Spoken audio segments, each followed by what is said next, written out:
Hi mga preni! Ngayon ay gagawa naman ako ng another idea gamit ang kamuting kahoy na pwedeng pang almusal, pang merienda at pang negosyo. Subukan mo ang version kong ito dahil iba ito sa regular na pichi-pichi. And this is Fanny from Fanny's Cookery. At meron ako ditong 2 piraso ng kamuting kahoy. Titimbangin ko muna para malaman natin ang sukat nito. Ayan, at 1,150 grams itong mga preni. Sobra sa 1 kilo. Hugasang mabuti at hiwain into pieces.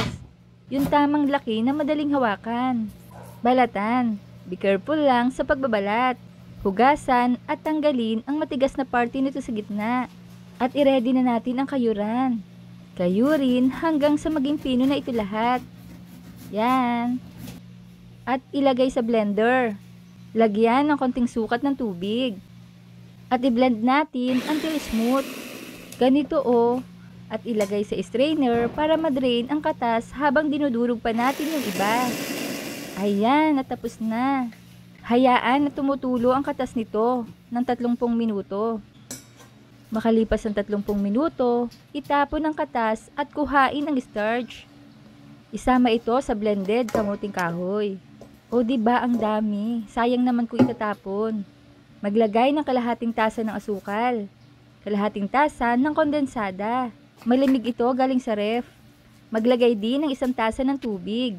Utay-utay lang ang paglalagay. Haluing mabuti hanggang sa magsama na lahat ng mga sangkap. Budbura ng asin, konti lang. Haluin lang. Ayan at ready na. Hatiin ang mixture sa 3. Optional lang ito. Kung nais mo, iba't iba ang flavor mo. Una kong ilalagay ang ubi flavor. Sunod ang buko pandan flavor. I-mix lang ng mabuti para kumalat ang flavor. Yung isa ay mananatiling kasaba flavor lang. Ayan, at ilagay na sa grease molder. Dapat mga preni, 3/4 lang ng molder ang lalagyan. Huwag na pupunuin. Ihanda ang steamer at lagyan ng tubig na sakto lang. Yung tama lang ang tamis sa pag-i-steam. At kapag kumulo na, ilagay na ang mga molders. At i-steam ito ng 20 minuto medium heat. Lagyan nyo ng takip ha. 20 minutes later, i-toothpick test. At kapag ang gitna nito ay hindi na dumidikit o makinis na, it means luto na ito. Tanggalin sa steamer and set aside to cool down. At isa lang ang mga natitira pa. Ayan, at luto na lahat. At malamig na rin ang mga ito. I-unmold na natin. Tingnan nyo mga preni, ang kinis 'di ba? At napakaganda ng texture nito, promise. Hindi ito regular na pichi-pichi na malambot. Ito ay maligat na parang kasaba cake ang texture. I-coat ito sa kinayod na niyog. Ito yung niyog na bata-bata pa kasi mas masarap gamitin ito para dito. Ang tawag nito sa amin ay bingi. Kasi kapag inaalog mo ito, wala kang marinig na tubig sa loob.